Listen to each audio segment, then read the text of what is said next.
Então, boa noite a todos, que a paz de Jesus esteja aqui conosco, hoje e sempre, de volta aí ao estudo de André Luiz.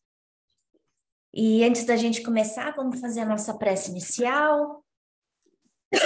Esse capítulo é um capítulo muito importante, fala aí para a gente, funda o coração no aspecto do valor da família, dos relacionamentos em geral. Então, vamos pedindo a Jesus, a equipe de André Luiz, de Emmanuel, aqui presentes, para que cada um de nós, nos nossos lares, possa nesse instante se conectar com as esferas mais altas. Que cada um de nós possa se conectar com o nosso anjo guardião. E nessa oportunidade, nessa noite, que ele possa conversar conosco, não só nos inspirando a ouvir bem as lições de hoje, mas principalmente durante o nosso sono, para que nós possamos de verdade aproveitar as oportunidades que não nos são dadas nessa encarnação. Senhor, faz de nós instrumentos da Tua paz e do Teu amor, que nós tenhamos consciência das nossas responsabilidades, aqui como espíritos eternos, vivendo nesse mundo transitório. Graças a Deus. Então, a gente vai nesse capítulo 20, que é um capítulo conhecido do livro Nosso Lar, porque ele fala de relacionamentos humanos e relacionamentos familiares, estudar um pouquinho sobre esses valores, do que é o lar, né? O que significa estarmos dentro do lar, o que significa essa convivência para nós.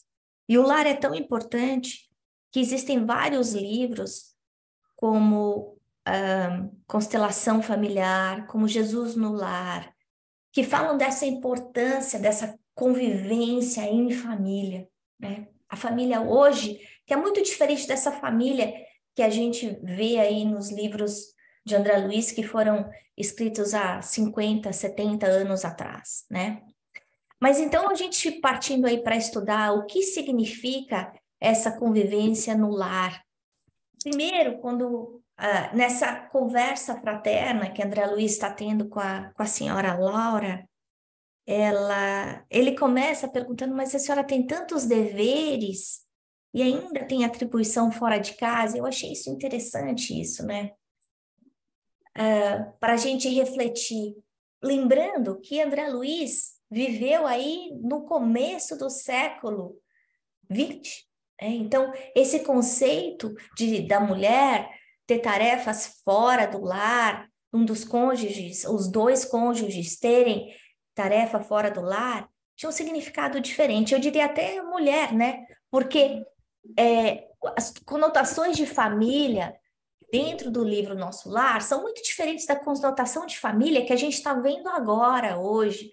Hoje, a gente sabe que existem relacionamentos que podem acontecer entre o mesmo sexo e que isso não diminui em nada os valores da família, porque é necessário, e a gente aprende aí com Allan Kardec, no capítulo que fala do homem de bem, que a gente não pode ter nenhum tipo de preconceito, nem preconceito cultural, nem preconceito religioso, nem preconceito de sexo.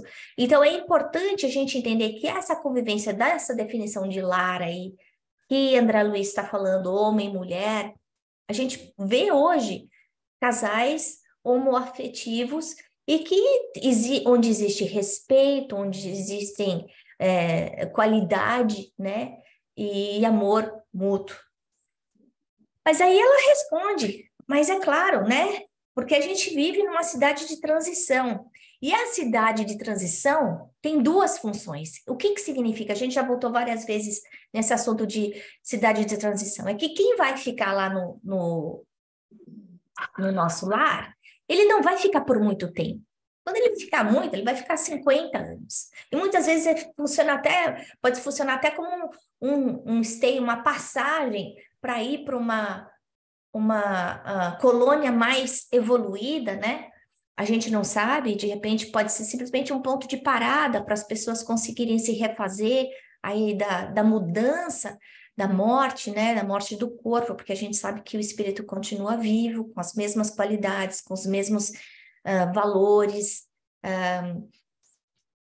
Mas ela fala, tem duas coisas que acontecem numa colônia de transição: trabalho e aprendizado.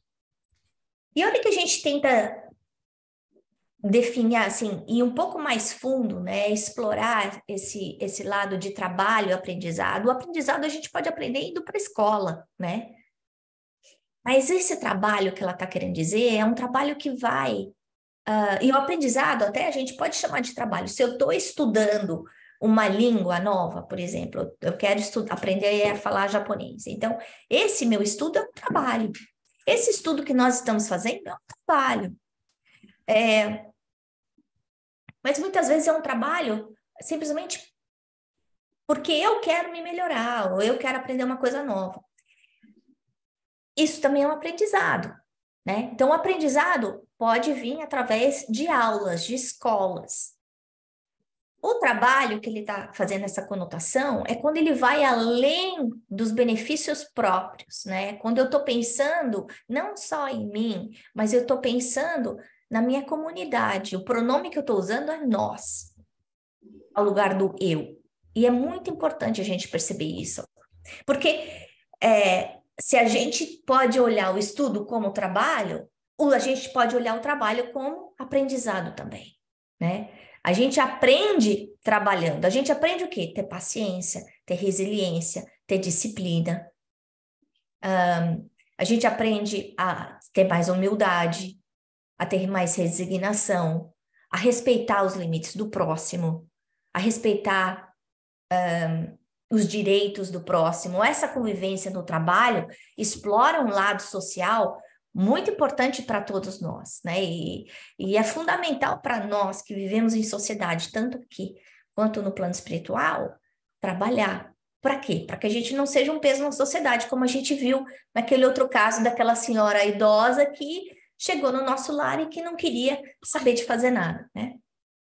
E aí ele fala um pouco do papel da mulher. E eu queria voltar nesse assunto, lembrando que esse livro foi escrito há 70 anos atrás, onde o casamento que existia na época era uma pessoa que tinha nascido homem com uma pessoa que tinha nascido mulher, né? Mas a gente vê esse papel feminino muitas vezes em casais homoafetivos, né? Por quê? Porque tem sempre valores, propostas, propósitos diferentes dentro de um casal, né? Lembrando o quê? Que o espírito não tem sexo. A gente, quando foi criado por Deus, como centelha divina, quando a gente é criado aí como ser humano, o ser humano, né, o princípio inteligente, ele é assexuado. E a gente reencarna em sexos diferentes para aprender qualidades diferentes. E esse capítulo fala muito disso. Por quê? Porque olha que a gente está falando no lado mais masculino do casal, o que significa? Que é aquela pessoa que é mais prática, que é mais atuante na sociedade, que muitas vezes é aquela pessoa que traz o dinheiro para casa, ela tem obrigações materiais, ela é mais racional, né? Ela é mais extrovertida, mais atirada, muitas vezes. E o aspecto feminino de um relacionamento é aquele que conjuga mais o aspecto do abraço da família. É aquela pessoa que traz os outros para ficarem mais próximos, mais unidos. Aquelas pessoas que normalmente se preocupam mais com a parte interior, não só com a parte exterior, essa ligação com o plano maior, né? E é interessante que para existir um equilíbrio, é necessário que existam essas duas partes, né? Ela fala assim, o lar terrestre é que há muito se esforça para copiar o nosso instituto doméstico.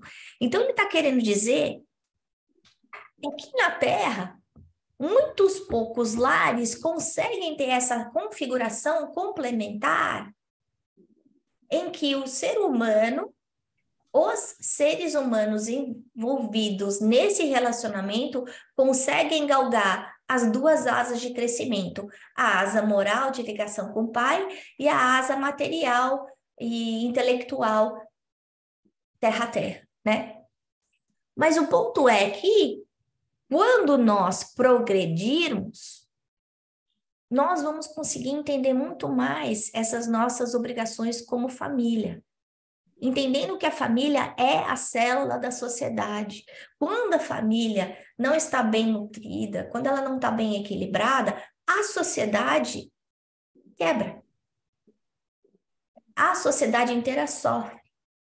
Os valores que são trazidos para as crianças desde pequena, e a gente vê uma coisa muito interessante, isso quando ela fala, que quando ela passa o tempo dela trabalhando, ajudando crianças, e a gente sabe que lá existem lar de crianças, inclusive um deles é mencionado no livro Entre a Terra e o Céu,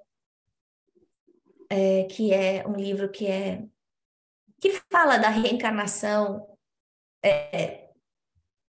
repetida de um serzinho, de um menininho chamado Júlio, e que ele vai para uma casa de auxílio no plano espiritual, porque ele era muito pequenininho, ele sentia saudade da mãe. E essa casa de crianças, esse tipo desse orfanato, ele era gerenciado por Meimei, né?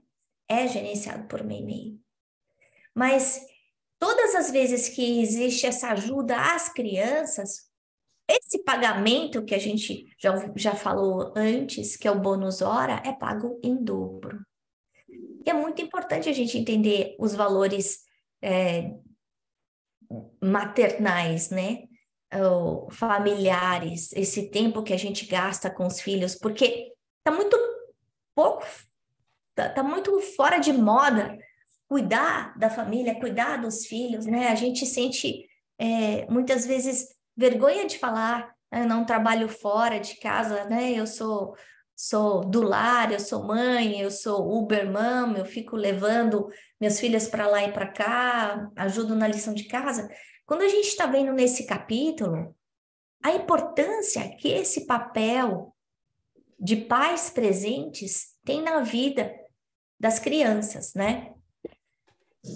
É isso que vai fazer a casa se transformar num lar, porque casas quase todo mundo pode ter, mas lar, e ela fala aqui, é muito raro. Então, é até para a gente parar e refletir, em vez de sem olhar para a casa do outro, para o lar do outro, mas olhando para dentro da gente, para nossa casa, para essas quatro paredes que são o perímetro da nossa casa, pensar, esse é um lar. E aí, alguém pode perguntar, mas e aí? Eu não tenho família, eu não vivo com família, eu não tenho marido, eu não tenho esposa, eu não tenho um companheiro. E aí, como é que funciona? A gente tem que pensar na família como família universal, né? Então, eu posso não estar convivendo diretamente com uma pessoa dentro de casa, mas eu convivo com pessoas fora de casa. E esses direitos, deveres, respeito, cuidado, deve acontecer com as pessoas que eu encontro no ônibus, deve acontecer com as pessoas com quem eu trabalho, deve acontecer entre amigos. Quando a gente entender que a nossa família é essa família universal, os nossos olhos em relação às nossas responsabilidades e direitos vão ser alterados. Porque eu vou estar olhando para o meu próximo, independente de onde eu estiver, com o mesmo carinho e respeito do que eu estou olhando para aquela pessoa que tem o mesmo sangue que eu tenho, o mesmo sobrenome que eu tenho, né? Então, não é para a gente pensar, não, mas então não está falando para mim porque aqui está falando de homem e mulher. Não, a gente está atualizando aí, lembrando que esse livro foi escrito numa época diferente da que a gente vive agora. E também pensar, não, mas eu não tenho uma família, não vivo junto com uma família, eu moro sozinha. Também não. A gente tem que olhar para a família como família humanidade, família universal, né? E aí continua, o lar terrestre que é de muitos, se esforça por copiar o nosso instituto doméstico. Mas os cônjuges por lá, com raras exceções, ainda estão a mondar o terreno dos sentimentos, invadidos pelas ervas amargosas da vaidade pessoal e povoado de monstros de ciúme e egoísmo. E olha que a gente pensa nos nossos dias, nas nossas tarefas, a gente pode fazer uma avaliação dos nossos sentimentos. Quantas coisas a gente faz com vaidade? Quantas coisas a gente faz com egoísmo, né? Qual é o sentimento que a gente tem em relação àquela pessoa que está convivendo conosco? Lembrando que essa pessoa que muitas vezes está dormindo na mesma cama que a gente é aquela, a única que a gente escolheu aqui, né? A gente sabe que, na verdade, existe um planejamento reencarnatório, que a família já é definida ou compulsoriamente, ou por escolha própria, no plano espiritual. Mas a gente tem o livre-arbítrio de escolher o nosso cônjuge. Porque o plano espiritual pode fazer todos os planejamentos que ele quiser, mas aqui, dentro do véu esquecimento, do véu do esquecimento, eu posso esquecer disso.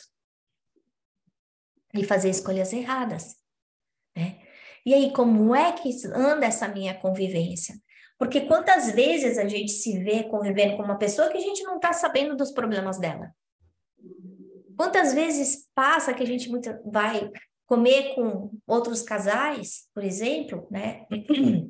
No meu caso, nós somos um casal afetivo, nós somos um casal heterossexual, e outros casais, ou até casais homoafetivos, e aí um fala outra pessoa, uai, mas eu não sabia disso, eu não sabia que você não me conta nada do seu trabalho, e de repente a gente percebe que aquela pessoa está vivendo dentro de um vaso transparente, e que não divide com a outra o que está acontecendo.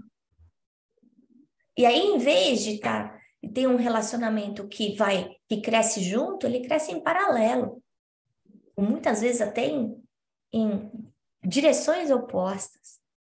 E o que a dona Laura está falando aqui para a gente é que toda vez que a gente colocar ciúme, egoísmo, vaidade, ou você não vai entender, você não entende, eu tento explicar essas coisas para você, você não entende. Isso é orgulho, isso é vaidade. Eu estou desrespeitando aquela pessoa que está comigo. Muitas vezes a gente pode até estar próximo do nosso ente amado, do nosso cônjuge, e ele ou ela está dividindo uma coisa e a minha cabeça está em outro lugar, né?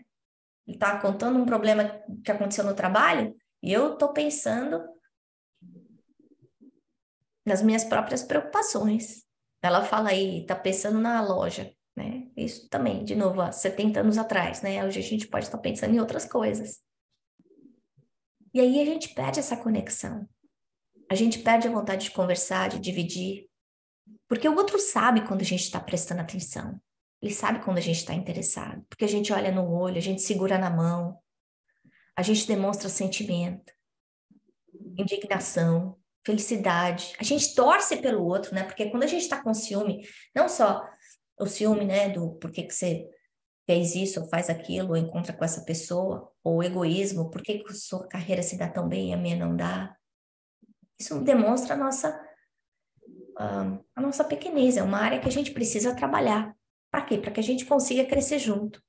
E aí, ela comentando isso essas diferenças, ela fala do lar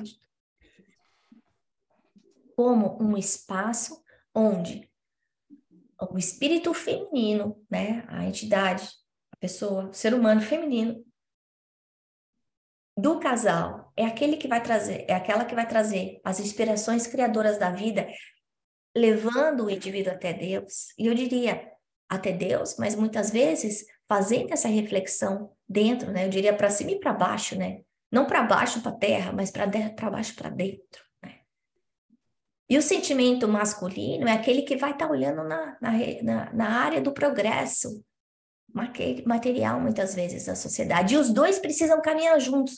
Até por isso que eu não coloquei o eixo horizontal na parte de baixo, porque muitas vezes esse eixo vertical precisa levantar o eixo horizontal, porque às vezes o horizontal só está pensando na coisa material e a gente tem que falar, olha, então você tem uma cabeça tão boa para ganhar dinheiro, por que você não pensa em usar esses seus talentos para ajudar outras pessoas, para ajudar a comunidade, para fazer caridade, aplicando esses seus talentos tão valiosos em áreas em que traga benefício não só para você ou para mim, para nossa família, mas que traga benefício para outras famílias que precisam também tão quanto, ou talvez até mais do que nós. Então, quando o casal trabalha junto, dentro desse respeito, dentro desse carinho, trabalhando os seus deveres de uma forma correta, isso funciona como um degrau, né? Então, por isso até que eu quis fazer desse jeito, essas flechinhas, imaginando que a gente está subindo. Quando eu impulsiono como o lado feminino do meu casal, eu impulsiono os valores morais, a ligação com Deus, essa reflexão de quem sou eu, para onde eu vou, da onde eu vim, o que eu preciso me melhorar. Para o meu cônjuge, os valores dele também se abrem pensando, puxa, o que mais? Será que eu estou vivendo a vida na sua plenitude? Se eu só estou correndo atrás do dinheiro? Se o meu cônjuge, se a minha esposa está me falando que a hora que eu morrer vai ficar tudo aqui, e daí? O que é que fica para mim? E, de novo, quando a gente para de conversar, quando a gente para de conviver afetivamente, eu não estou dizendo sexualmente, eu estou dizendo afetivamente, interesse mútuo. As duas pessoas correm em paralelo, ou muitas vezes até em direções opostas. E aí o relacionamento acaba. E quando a gente vê, é tarde demais, né? Quando a dona Laura continua falando, ela fala que o lar é exatamente esse sagrado vértice onde o homem e a mulher se encontram para o entendimento indispensável. Ela fala do lar como templo, onde as pessoas se unem espiritualmente, antes que corporalmente. E aí, antes da gente seguir, eu fiquei pensando a razão porque tanta gente casa, né? Muitas vezes casa porque é bonito, porque tem o olho claro, porque tem o bumbum redondo. E aí as pessoas se preocupam em fazer plástica e pintar cabelo, e, enfim, ficar com cara de boneca. E o que ele está falando aqui é que nosso lar é um templo. Olha só as palavras que estão sendo usadas por ela. Sagrado verse. Templo. Depois, conquista sublime, que a humanidade vai realizando vagarosamente. Conquista sublime. Quer dizer que o lar que a gente vive hoje, que a gente conhece aqui na Terra, não está ainda no que deve ser. À medida que a gente se desenvolver como humanidade, como seres humanos, a nossa qualidade de lar vai melhorar. Da mesma forma que se a gente voltar aí a 2.000 anos atrás, as crianças, os homens... as crianças, as mulheres não tinham nenhum valor, eram tratadas como coisa, como mercadoria. Até 50 anos atrás, as mulheres não tinham direito nem de votar. A qualidade dos relacionamentos, os valores da família vão mudar daqui a 200 anos, daqui a 1.000 anos. Aí ela continua. O lar é uma instituição essencialmente divina. Olha só. Então, as pessoas que falam que família é uma instituição falida, estão indo na contramão. Porque se é uma instituição divina, ela é temporária ou ela é eterna? Ela é eterna. Porque é através do lar que a gente forma os seres humanos de amanhã. Então, ela fala que dentro do lar a gente precisa viver com todo o coração e com toda a nossa alma. E aí eu fiquei pensando como é que a gente vive dentro do lar, né? Segurando o celular. E aí tá no meio do jantar, ou tá dentro de uma festa, e eu já vi isso na minha família várias vezes, né? Um bando de gente que se gosta. E aí você está numa festa de aniversário com a família inteira comemorando e tem, numa família inteira com a família inteira comemorando e tem, numa mesma mesa, 5 pessoas, cada um olhando para o celular. Onde é que está o encontro de coração e de alma nessa família? Se as pessoas estão ali fisicamente, mas elas não estão em mente. E hoje eu sei que a gente tem muitas ferramentas que podem tirar a nossa atenção, desviar a nossa atenção. E a gente precisa tomar cuidado com isso. Porque é muito fácil a gente perder a mão. E ficar mais atento ao que está acontecendo na casa de alguém que eu não falo há muito tempo, que talvez eu nunca nem tenha encontrado, né? Dependendo de quem eu estou seguindo no Instagram, no TikTok, ou aonde seja. E eu estou prestando mais atenção nisso do que no momento que eu estou vivendo ali com os meus familiares. Isso é perda grande de oportunidade. E vai criando buraco. Vai criando distância. Aí ela continua que em muitos casos existe a perda da camaradagem, da fraternidade, do gosto de conversar. Quantos casais a gente não vê isso? Que não conseguem rir juntos. Que não conseguem mais rir um do outro.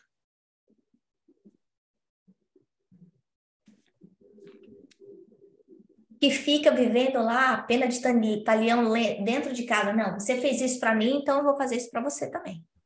Não, porque você vai jogar futebol na quarta-feira, então eu vou sair com as minhas amigas na quinta. E a gente não vê fraternidade, concessão, tolerância. As conversas muitas vezes acontecem em monossílabos. Uhum. Sim. Não. Aham. Amanhã. A gente não vai mais fundo. Então, a gente vive junto, mas separadamente. E a gente sabe que o casamento, como instituição divina, se é uma união de corpos e almas, esse casamento feito no papel e válido só no papel não tem valor perante Deus. Eu vou chegar lá do outro lado e vão perguntar: e aí, o que você fez no seu casamento, Ana? Ah, então, eu fiz almoço, jantar, cuidei da minha casa. Não, mas você cuidou do relacionamento? Você cuidou das dores? Você acertou, aparou as arestas que você tinha com aquela pessoa que você tinha desrespeitado em outras vidas? Não.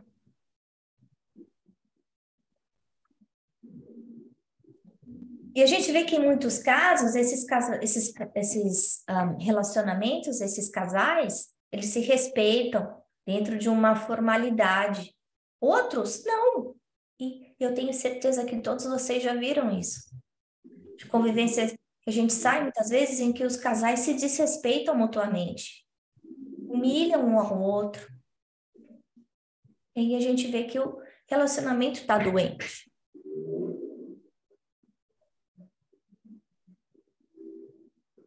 Porque o que a gente não quer que façam para a gente não pode fazer para o outro. E não pode fazer principalmente para aquele que está tão próximo, né?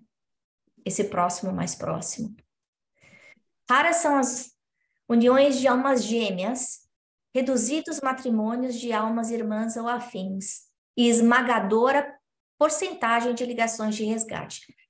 O que a gente aprende é que 90% dos casamentos são de resgate. Então, aí pode pensar, puxa, deviam ter me falado isso antes de eu casar.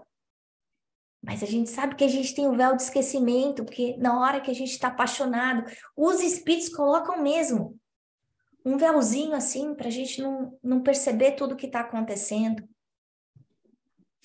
Quantas vezes a gente escuta, puxa, mas antes de casar, fulano, Beltrano era de um jeito, depois que casou mudou tudo. Não, era do mesmo jeito, eu é que não enxergava. Muitas vezes a família inteira está vendo, mas a gente não enxerga.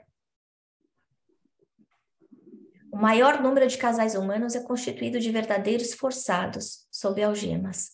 E a gente tem que lembrar que quando o casamento é sentido como uma algema, quando eu vivo dentro do meu casamento, olhando pela janela para ver se eu encontro uma pessoa melhor, Quando eu tento simplesmente viver aquele momento enquanto aparecer uma coisa que seja mais atraente para mim, eu estou perdendo a oportunidade de crescimento. A oportunidade de reajuste. Porque o casamento, o relacionamento, e eu não estou falando casamento, só aquele que é feito no cartório. Não. Qualquer união de almas. Porque, de novo, o modelo mudou de 70 anos atrás. Uma pessoa que mora junto com a outra, perante Deus, está casada. E precisa mostrar respeito e amor ao próximo. E quando as dificuldades vêm, qual tem que ser a resposta? Nossa resposta não tem que ser que seja eterna e até enquanto dure. Então, quebrou, joga fora, arruma outro. Não, isso a gente faz isso com celular, com caneta, não com gente. Com relacionamento a gente tem que consertar. Porque se não consertar dessa vez, vai ter que consertar com outra. Não dá para fugir. E eu posso garantir para vocês que se hoje é difícil, na outra vida vai ser mais difícil. Infelizmente, a má notícia é essa. Não melhora, só piora. Então, verbalmente, pede qualquer gênero de tarefa, mas no fundo sente falta dos...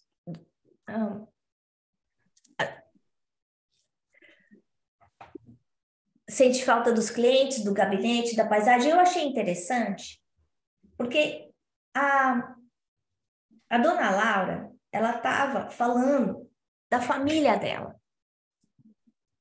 Mas, na verdade, ela estava mandando um recado para o André Luiz. E a gente sabe disso.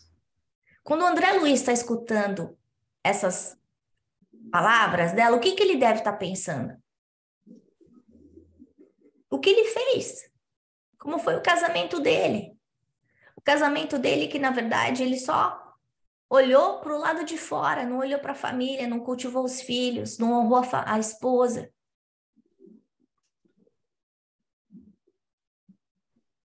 Ele viveu exatamente aquele aspecto que a gente estava falando do egoísmo, do ciúme, da vaidade. Foi isso que ele fez. É exatamente o que ela está falando. Só que ela não está mandando recado para ele. Ou tá? A gente não sabe, porque o acaso não existe. Ela deve saber o que está acontecendo, né? Mas a tarefa do espírito feminino dentro do lar tem que ser como mãe, esposa, missionária, irmã. E a gente sabe que muitas vezes esse papel troca, várias vezes, dependendo do momento, do dia, da pessoa. Se no passado existia um preconceito muito grande contra as mulheres, um desrespeito aos seus valores, hoje a gente muitas vezes tenta se igualar aos homens quando esse não é o objetivo.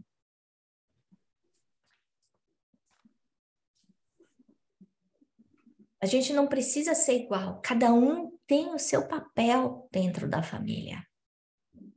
É importante a gente lembrar disso. Que quando a gente tenta viver um papel diferente do que aquele que a gente tem que viver, a gente não fica feliz. A gente está saindo do nosso script.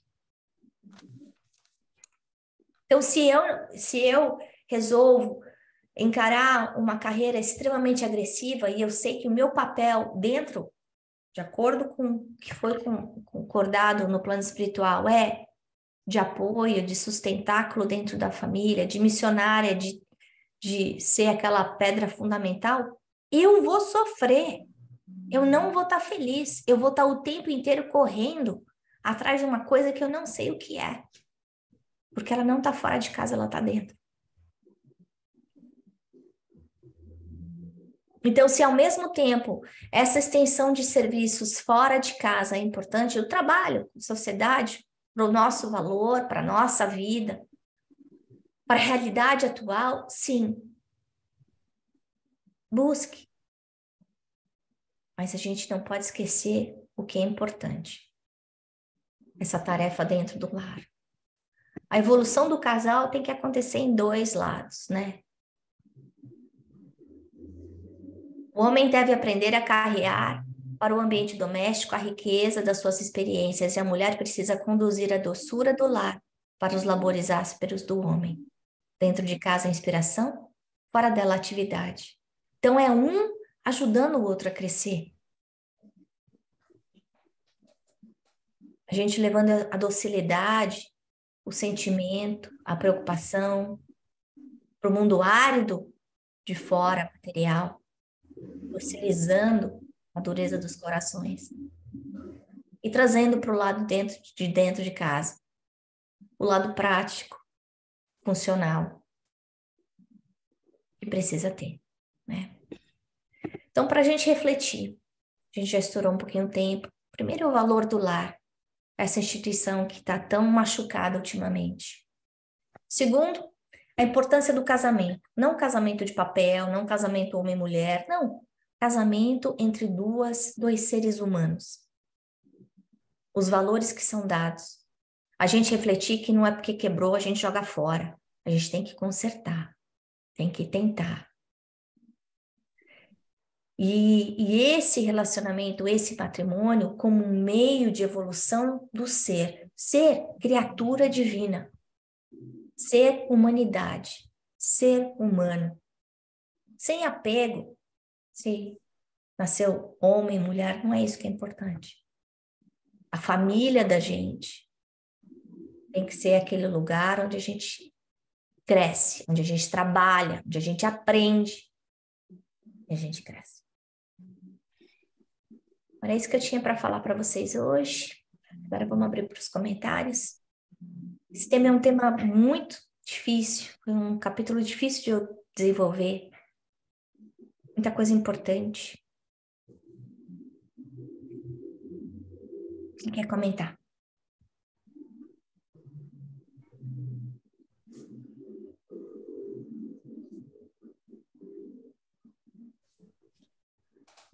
Se resumiu tão bem, né? A minha reflexão quando eu estava lendo, acho que foi um pouco o que você falou no final aí assim, existe esse ideal, né, do casamento ideal, que seja uma coisa, né, assim, essa coisa do homem, da mulher, dos papéis, independente do sexo, né?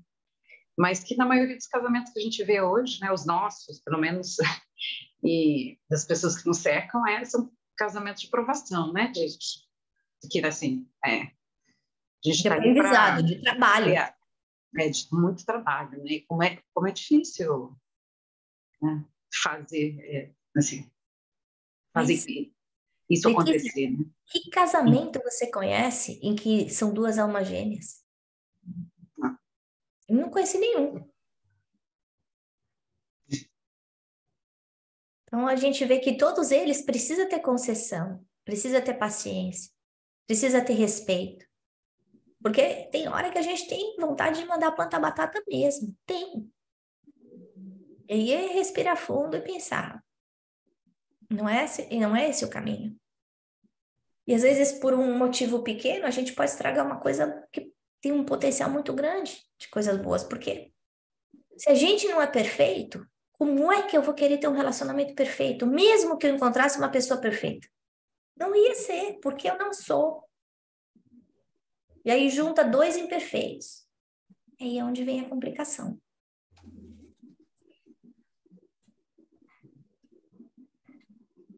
Mais algum comentário?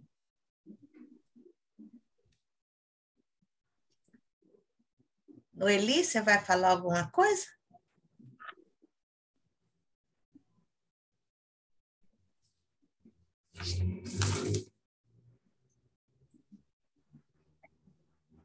Fala, mamãe.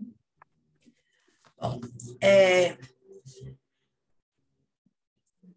estudar esse capítulo essa semana foi muito importante, porque a Ana sabe que eu tive a oportunidade de, na segunda-feira, ouvir uma linda palestra do Roberto Magalhães na Federação, falando sobre casamento, família, relacionamentos de modo geral, sob o enfoque da sociologia.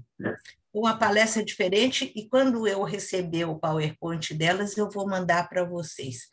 Porque ela preparou o terreno para eu entender, para eu aceitar com essa naturalidade, essa facilidade que eu aceitei as colocações da Ana.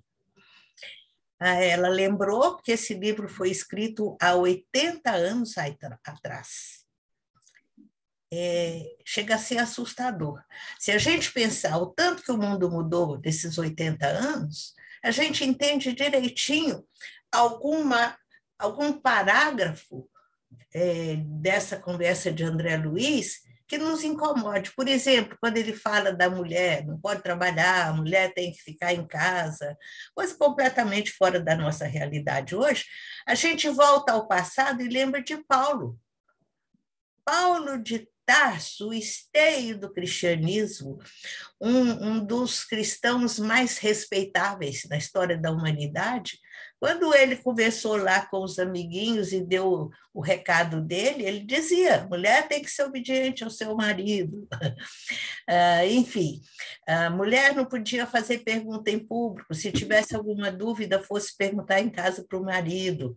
Isso tudo é cultural, não é lei divina. Porque a lei divina, a Ana deixou bem claro aí, em qualquer tipo de relacionamento, que é outra coisa que há 80 anos atrás não acontecia, era essa diversidade de relacionamentos, homem com homem, mulher com mulher, enfim, vários casamentos, essa mudança toda.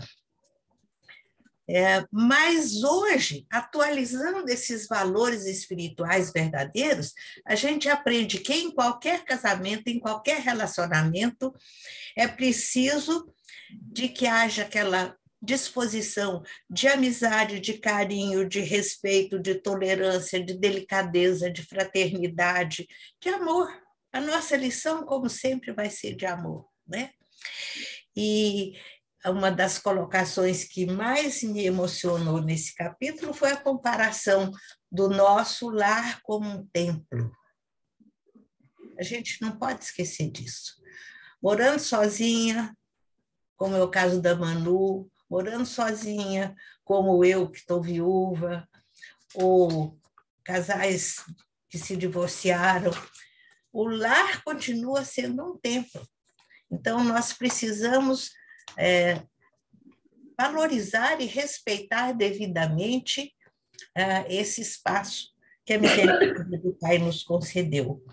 Agora, a Ana também deu uma ênfase muito especial a esse parágrafo, mas eu vou encerrar o meu comentário repetindo, trazendo à tona da nossa reflexão. A dona Laura falando para o André. Questão de experiência, meu amigo. O homem e a mulher aprenderão no sofrimento e na luta. Por enquanto, raros conhecem que o lar é instituição essencialmente divina. Isso aí é demais, né? E que se deve viver dentro de suas portas com todo o coração e com toda a alma.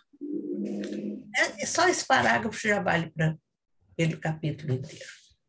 Que nós saibamos valorizar a nossa família, presente ou ausente, o nosso lar, sob todos os aspectos.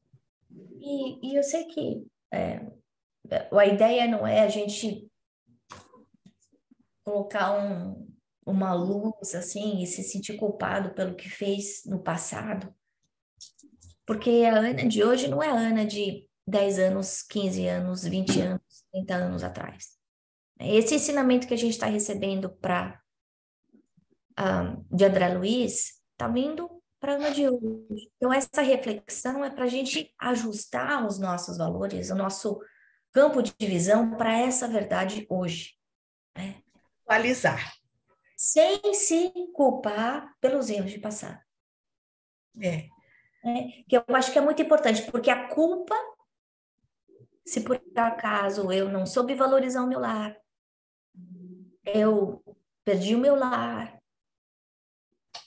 por más escolhas minhas, lembrar que naquele momento a gente fez o que achou que era correto, que era o melhor, dentro do nosso conhecimento, dentro daquela circunstância. E que aí, essa é a importância do aprendizado, do estudo. Porque hoje a gente talvez fizesse diferente, né? Hoje. Ana, sabe que aquela palestra sobre José, que se puder você passa também para o grupo, ajuda a gente a entender mais ainda os ensinamentos de André Luiz. Aquele pedaço em que ele diz que cada um tem um planejamento. Ninguém, por exemplo, que Maria não nasceu para pregar o evangelho, que José não nasceu para fazer outra coisa, a não ser tomar conta do menino Jesus e de Maria. Cada um com a sua missão. Existe um planejamento divino para nós.